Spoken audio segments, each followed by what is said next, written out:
Eessatti? Asuma kam eessa jira? Atis?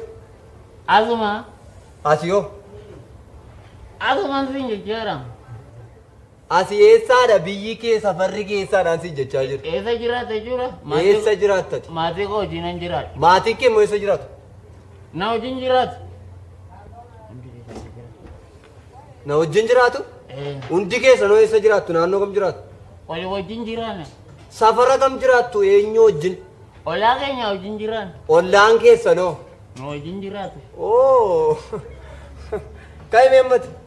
Ka'i deemi? Maayini? Maal taate? Ka'i deemi? Nambarree? Ka'i deemi sin jechaa? Lama fudhuka. Lama dhugi.